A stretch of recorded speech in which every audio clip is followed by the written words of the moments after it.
I would say things are notably worse than 20 years ago. The early 2000s. In terms of communication. I agree. Like, that deals with communication. It's also my, like, swan song. All? I would disagree. That would be very, that would be very bold. However, I do have to ask you what you mean by all, obviously, because I don't know you enough to know what your universe includes, right? Because, like, understanding of psychology did not get worse. Economics did not get worse. I would far disagree with you about the understanding of economics. Strife and stuff actually improved economics by a lot. It's far more realized than it is before. I think you're specifically talking about, like, the distribution of wealth, which is an end game. That is a incredibly, like, sure, I agree with you there. Without strife and friction, there's no improvement.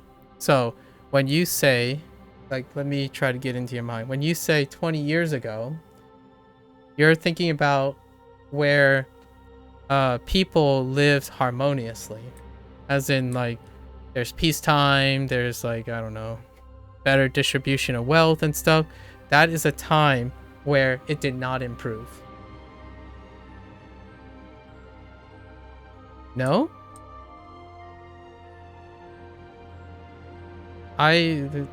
Okay, that's surprising. I feel like I'm pretty sure I'm spot on, so...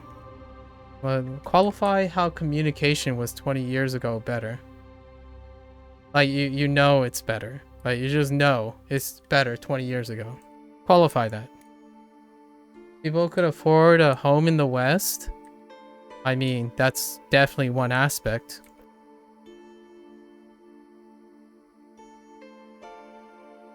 Is that it? Because, I'm gonna tell you. Home deals with... You just said afford. Home is not a necessity anymore. People could agree to disagree. People could always agree to disagree. I don't think that changed either. You're talking about people who... You're talking about the capacity, like the frequency. You think more people agreed to disagree before, right? So you're comparing the frequency of agreeing to disagree before versus now, right? That's the measure. Well, more people agree now than agreeing to disagree. So you discounted when people are in agreement. Or are you counting that too? Because the whole closed loop thing and the communication thing, it means that everyone has their pocket of agreement now. So there are less people agreeing to disagree because they don't have to agree with each other anymore. They always find who they agree with. These days, people have a hard time talking to each other, let alone being able to resolve a dispute. People who are in dispute are having a hard time talking about it. Overall, communication has, in terms of relations, have improved because most people find who they agree with most of the time. So they avoid ever having to have disputes, and therefore their ability to resolve disputes have gotten worse. You don't get war when people avoid disputes. You get war when they do have disputes and agree to disagree. When they can't remove the issue and you get dead people, 20 years ago is closer to the last catastrophic war than it is now. There is a longer extended time of peacetime than 20 years ago. So what you're saying now, I would have to firmly challenge it's a leap of logic. When people can't afford houses, they have afforded many other things. So you can't just weigh the idea that you probably care about home ownership, being a traditionalist. So somehow being able to afford a house negates everything else now we can afford. So the house has become very expensive. Absolutely. Houses are optional. So when you're talking to a different generation, you are being narrow-minded in the sense that you think home ownership represents a reflection of the economy as a whole, which is not true. Many people can't afford rent, home. Again, if you're focusing on a single narrative, I can't agree with you. Like, let's think about this, like, I'm going to communicate why I can't agree with you. Not that not necessarily you're wrong or right, because you're trying to fight for being right. That's fair, if that's what you believe. I'm trying to communicate with you that you have only focused on one thing as a representation of a lot of things. I think that's fair, right? So in a way, you can't possibly make that argument or a suggestion that all of it is worse if you don't know all of it. You did say that. You said all of it is worse. Communication, homeless, or not homelessness, economy. You have only assumed one thing? No. You don't have to assume one thing. I'm saying you are assuming one thing. Like, so far, you have only talked about home ownership, like having a home in general, as a reflection of the economy. You type 3, but many more are worse. It's still focused on one branch of economy. I could agree with you if you say homelessness is worse. And communication, mainly resolving dispute. No. Okay, let's read. Let's read again. I would say things are notably worse than 20 years ago. And I asked you, wait, you mean like all in general? Or do you have an idea? You said all. And then you type communication, economics. Actually, I think you typed economics twice, but that's fine. And you say for the... Come on. Food, fuel. Do you understand that? You don't. Like, you don't. You're hand-wavingly talking about everything without any proper understanding of it, in my opinion. Like, food, fuel. Okay, so describe fuel. Describe food. You can't possibly know all of that. I'm not talking about whether you're right or wrong. I'm just talking about how you are so confident that you understand all of it. It's not me saying I know all of it. I definitely do not know all of it. I can definitely agree with you.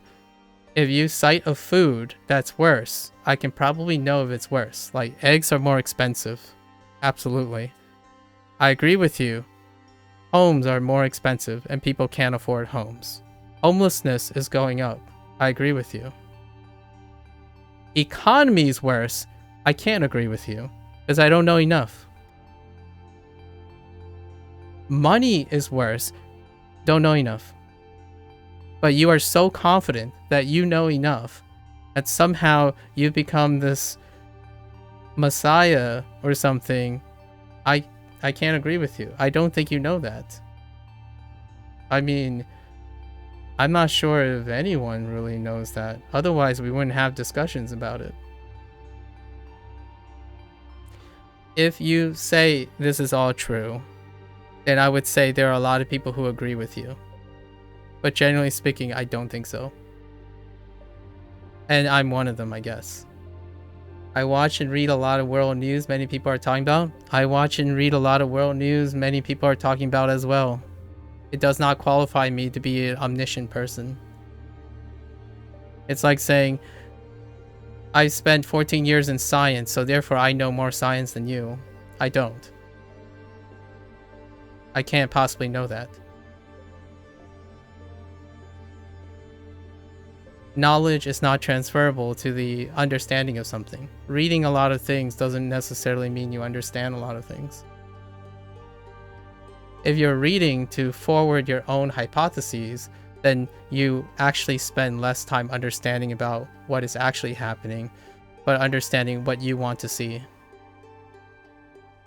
They're a lot less stable for the general fam at the moment in West. That's fair. I agree with you. But paying attention to having history to fall on helps a lot. That's fair. But you just said true. So what I'm saying is, you can't possibly use your exposure to something as a criteria of saying what is true. Which I'm not saying I don't believe you. Probably a lot of that has some merit. I have read to the contrary, so there might be some room for discussion. Families are falling apart. Yes and no. Again, you're doing one thing that I'm a little concerned about is that the idea that you're concerned about the people can't agree to disagree. Just the idea that people have to agree to disagree. I feel most people can compromise. Like the failing of communication is the inability to compromise. And this would be a great example of it. The conversation we're having now would be a great example of it. And I would say I'm one that tries as well to try to not lose sight and practice that ability to talk, like speak through disputes.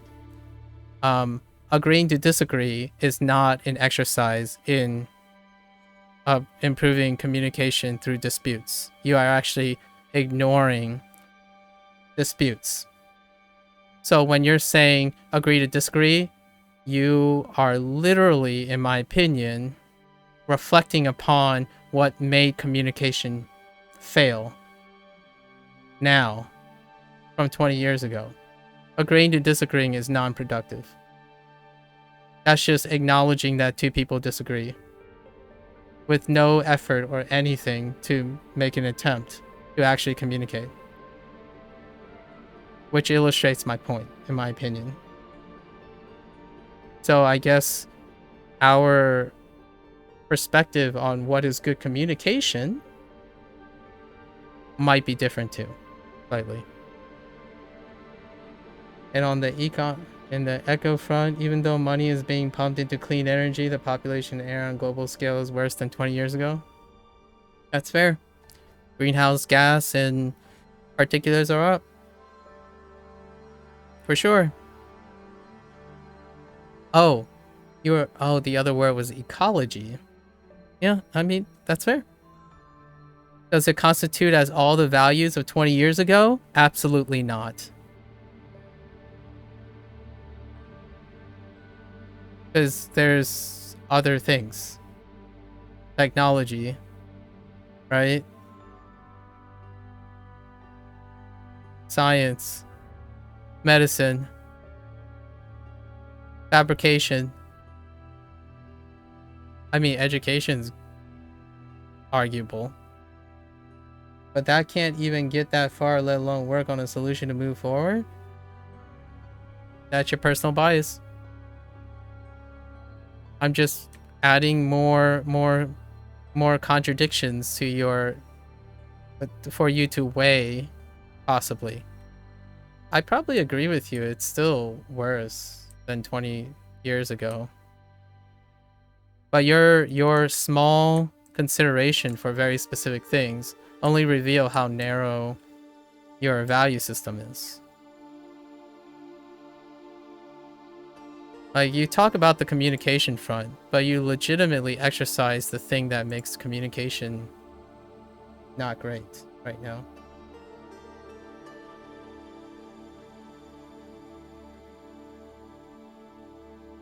Generalizations. Overextending one's perceptions. They'd rather scream at each other's name than just resort to they. You're talking about a very specific group.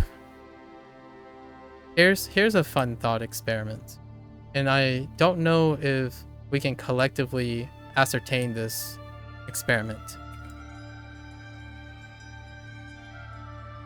Is it the frequency of altercation that do not resolve, so say violence. You use violence specifically. Is the frequency increased? Or is the magnitude increased? Or did the frequency increase that resolved in violence, but the magnitude decreased? So you have not ruled out the idea that the magnitude decreased. It probably did decrease. But where there is dispute, the frequency increased. And that is a great support for breakdown in communication. The other side of things is if the magnitude decreased, it's a support for the idea that 20 years ago might not necessarily be the sunshine and rainbows that it is now. So for example, if you take the entire magnitude of all your collectives, like what you're doing right now, where you only hang out with people who value specific values, right? So you don't have disputes at all. That increased in a dramatic way.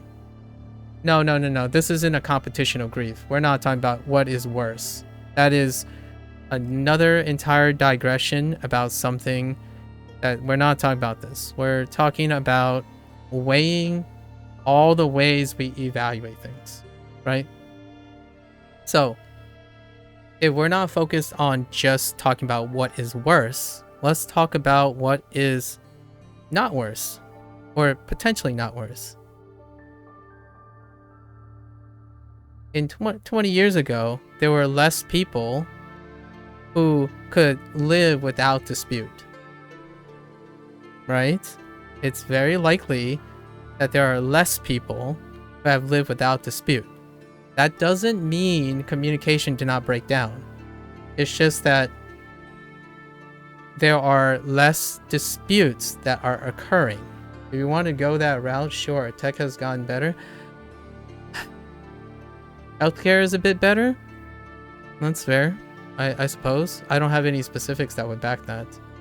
I'm really specifically talking now about the nitty-gritty, like the idea of weighing a lot of things and about the things that you already talked about. So, because you focus on disputes, right? And disputes that end in violence. That's a very specific thing, and I agree with you. When there are disputes. So another form of communication, another prong of communication is when there aren't disputes. There are agreements. And you're saying that disputes lead to war and dead people. Agreement does too. To have war, you have strong agreements within closed loops to create war. So when I'm thinking about it, when you're doing a measure of communication, and then you talk about things where certain things lead to certain things, I'm just suggesting that that's a leap of logic. Because it can lead to both things. There's a bigger picture, right? So, in both ways, though, and here's the goat. Here's the goat. I agree with you that communication broke down. It's not, and I also reinforce the idea that it is not just the disputes that end in violence. it's also the closed group that haven't practiced those communication to agree to disagree within a closed group. So I'm not even saying that agreeing and disagreeing doesn't have its applications. There are places to agree to disagree when you're in a closed group, because that creates friction, and friction creates new knowledge. It creates practice. So even in a closed group, if you have confrontations and conflicts of interest, it creates growth in communication. So it's two ways a lot of times. Those who avoid conflict gets worse at communication as well. Those who are in conflict, well, at least they're gonna have to address that in the first place. Exactly. But the thing is, you only focused and mentioned a very specific angle.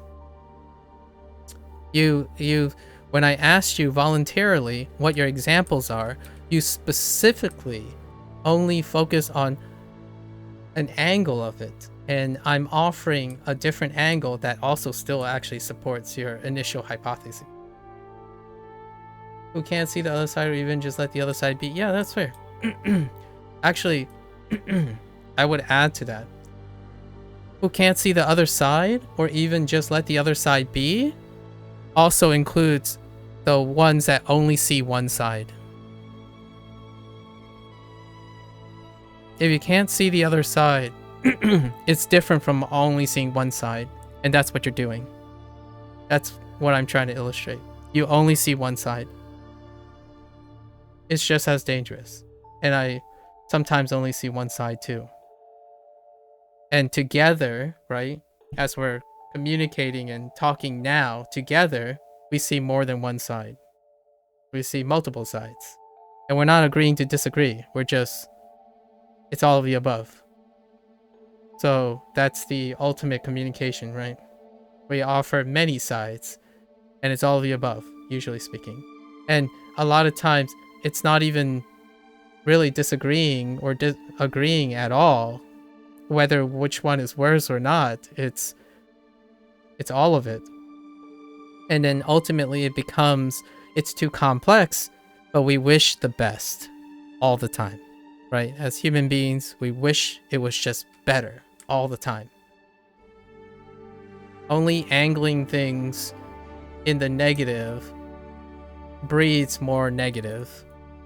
So in my opinion, sometimes I fear that when people use fear and negativity to foster change, it breeds more negativity. So when you focus on war and conflict, generally speaking, it probably breeds more war and conflict. And I worry about that, just to offer an alternative perspective. The home thing, maybe. I mean, I'm not here to convince you about your principles. You have a lot of principles, so I won't try to convert you to anything. Just that you hear out my perspective, I suppose. I mean, the West have many standing armies doing very little costing very much, very little. I don't know how you know that, but alright. I'll take your word for it. I don't see how that connects with what I said about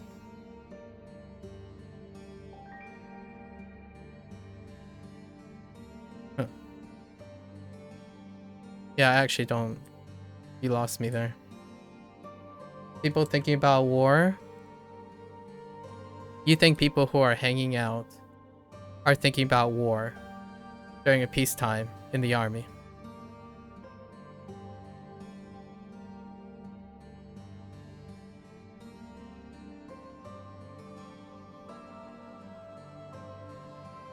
That's a bold statement. And I'm going to be real with you. If I didn't have a personal connection, I would probably say that's a really biased take.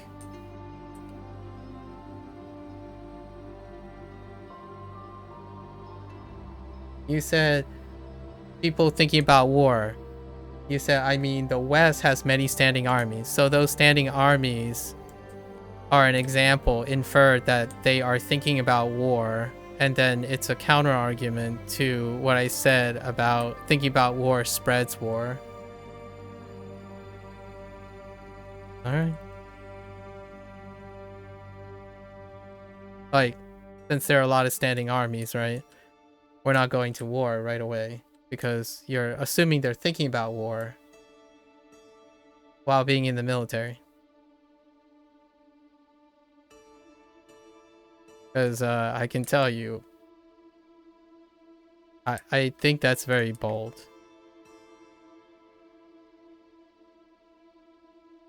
But the people who govern them, they probably do. That's bold too. That's very bold. In some way, maybe maybe it's my naivety. But generally speaking, people have standing armies as a deterrence. So they think of war to deter war, not the act of declaring war. They think about war, but it's not in the warring thing that you're talking about. It's not about executing harm. It's about deterring harm. No proof to counteract in a long time? You have no proof of anything you say. I'm just offering some hypotheticals. Wow. Yeah. I'm sorry, but you have an agenda. And I can't... Yeah. Like, you have no way of... Just like I have no way of counter-arguing that, you also have no way of supporting that as well. It's a great thought experiment, though. I mean, it could support the idea that having people who think about war also spreads war, right? It could support that, too. It could also not support that, which is... It was a sentiment that I made. I guess I might have made foolishly a little bit there. Because war prevention is also thinking about war, if you know what I mean. Like, if you're maintaining peace, you have to think about war. So I guess I might have been thinking about violence. So, war was linked to violence. That's your point? Yeah, that's your point, but you missed my point about what you said about the leap of logic you had about disputes end in violence. Violence leads to war, and dispute leads to dead people. That stuff? No. Absolutely, that's such a leap of logic. It's so simplified. It's so straightforward, too. Actually, remarkably straightforward. Maybe a little bit concerning. Tells me a lot about you, though. A soldier will think about war because they are trained to. And yeah, that seems reasonable. But you're suggesting that it leads to other things. By that phrasing. Like, I imagine there's a more. Like, and... Go on.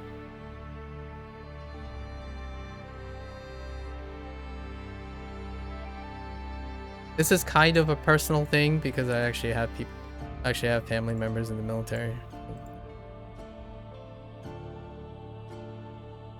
Only if ordered to, I guess. Same. And I disagree with you, obviously, fundamentally. But it is a different side. So, like, you know, to train to think about war, you also learn about peace.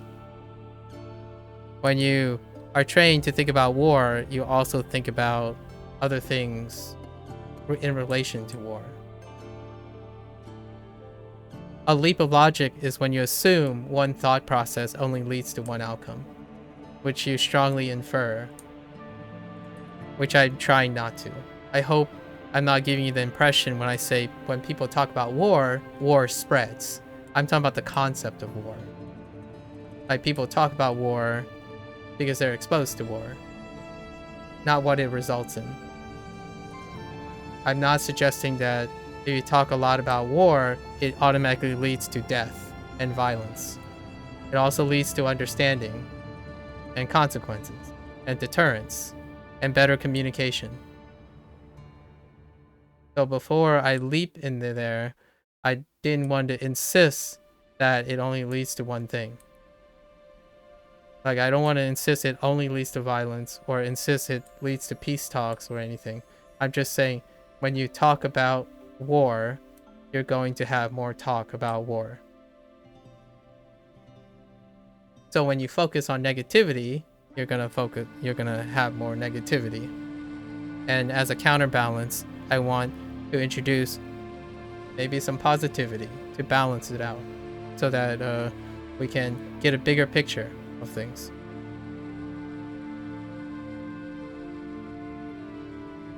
I'm pretty sure I know what you mean, but I want to hear it from you. Your meaning when you said in regards to violence, right? It was a very short sentence, so I definitely would be remiss to make assumptions on your short sentence, right? So I'm perfectly open to the idea of you probably shorthand some stuff only for the sake of being quick.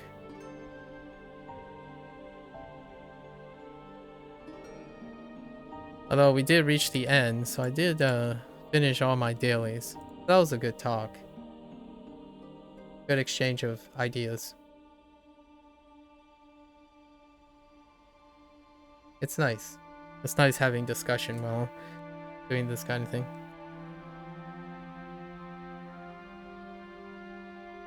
Is that war is normally a result of tribes disagreeing about something? True.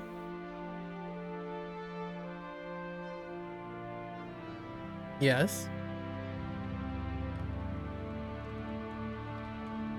But disagreeing about something doesn't necessarily lead to violence and dead people.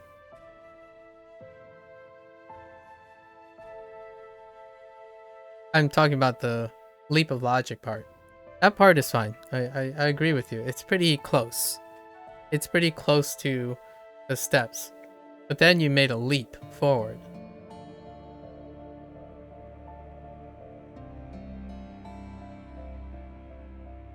We have to remember, in my opinion, we have to remember that one must disagree in order to practice the act of resolving disputes.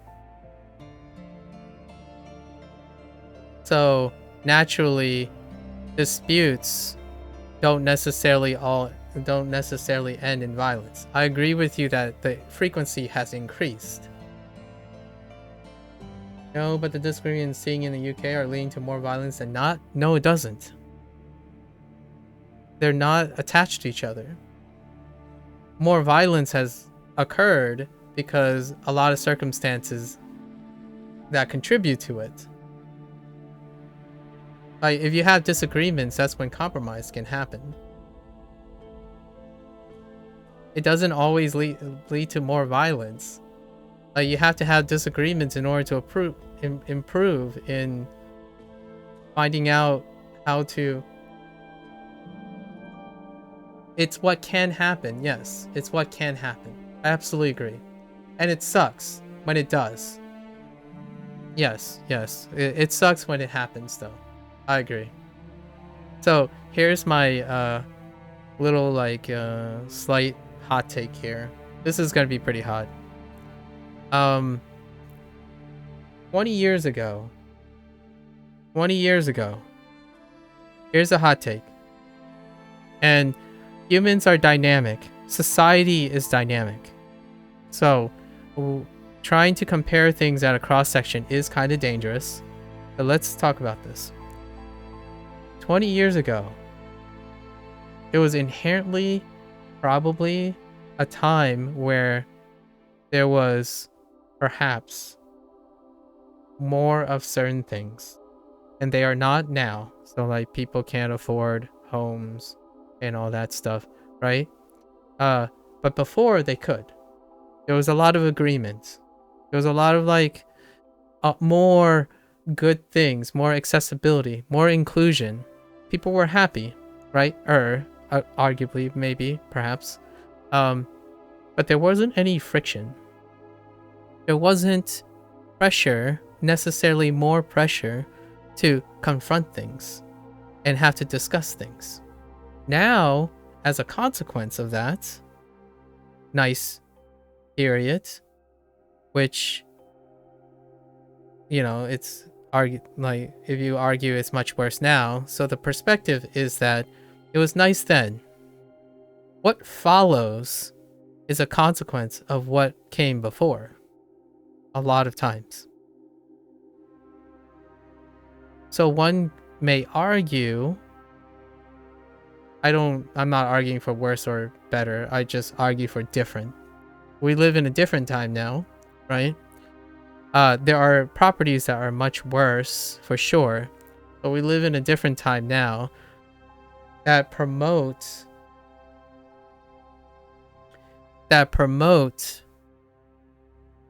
reevaluation. And I kind of like it, for better or for worse. And absolutely, I know this sounds really naive and incredibly optimistic. Right now, there are a lot of things that aren't great, and people are really starting to be pressured to talk to each other, right? Pressure to dispute and talk to each other. That, to me, is a natural ebb and flow between the pattern of human complacency and resolving conflict. So, in another 20 years, I hope that we can have a discussion on how much better it is. You know what I mean? So what I mean is we see all the conflicts now, and we have, like, everything's coming to a head. And I hope that humanity in general ushers in another period of complacency, at least in my lifetime, I would like to believe. And then it's probably gonna go back. So it just keeps going. I think it would take another intelligent life form to break the cycle. I'm not talking about alien life, I'm just talking about some other contraption of intelligent design that can break the cycle and prevent, like, the teetering more exclamatorily. You know? AI aliens. Let's hope tech can fix some of the issues and stop going like up and down. I absolutely agree with you though. In the end of the day, things get worse before it gets better, and things get things get worse before it gets better, but it certainly is better before it gets worse as well. And I think our discussion, I want to include all of that. So absolutely, it's hard to buy homes now, for sure. It's also homelessness definitely gone up, and I hope as a result of that, there is some there's pushback in addressing that kind of thing. Like humans tend to like to, in my opinion, respond to things. They observe something, then they respond to it. So, in order to get an improvement in communication, in disputes, they have to have disputes in the first place in order to improve the communication. So, in a time of peace, communication does fall on the wayside. And my inclusion of the idea that the internet has degraded communication is because they remove the instant need of communication. When you always hang out with everyone you agree with, you don't need to dispute anything. So the magnitude of agreements has gone up, and no one has to disagree to the point where, and I actually think that might be the scariest part. That's probably the scariest part, because we do have a lot of controversial examples of weaponized cyberbullying, right? Cyber attacks. And I'm not talking about the technical aspect. There are the technical aspect. In fact, that's kind of a literal and a figurative danger, cyber attacks. But weaponized in-group attacks is very, very powerful. Echoes and meets Echo B, you have big issues. Yeah. Yeah. Echo chamber is powerful. Anyways, that's a really good topic. I really enjoy that. I don't know if I can unpack most of that because I'm not an ecologist or like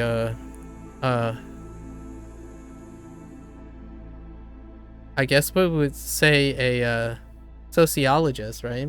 You know, we're talking about sociology and maybe anthropology, a little bit of anthropology.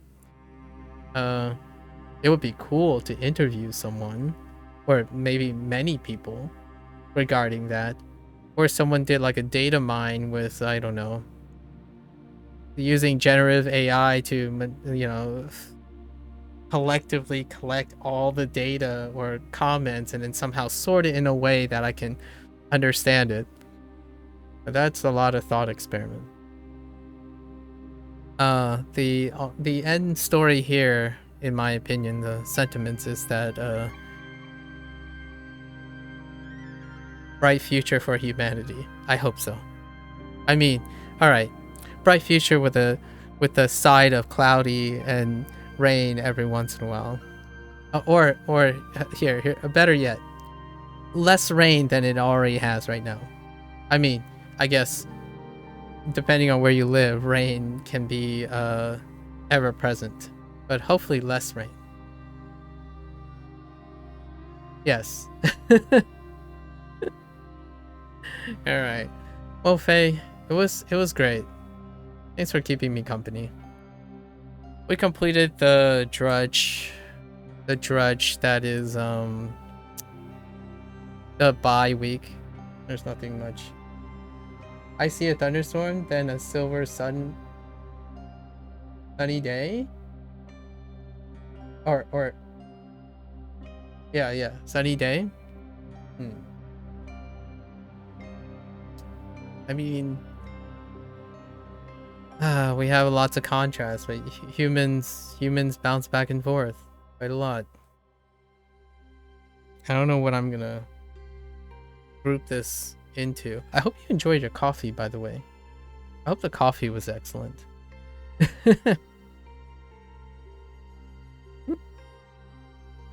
There's a lot of deep cuts that I don't really touch upon.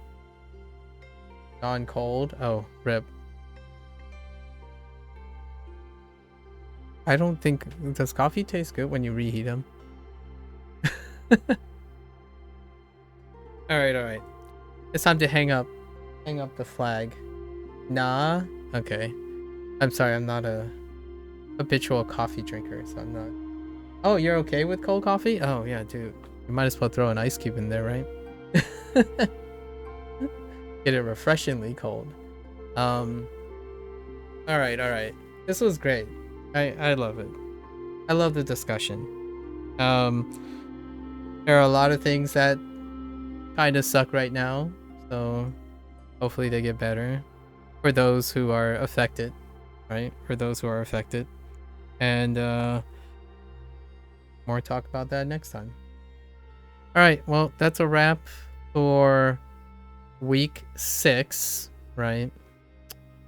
Week 6 was a bye week, and yeah, you too, Faye. Look after yourself. I'm one of the funny things about that is I'll try to look after myself. In a really, really weird way, I earnestly take that as a compliment, right? As a earnest comment. At the same time, I have to remind you that it's not about me. It's about everyone else. If I look after all the people around me, it makes me feel nice about myself. So in a way, I am looking after myself. Probably not in the traditional way, right? And you too. And good luck with everything.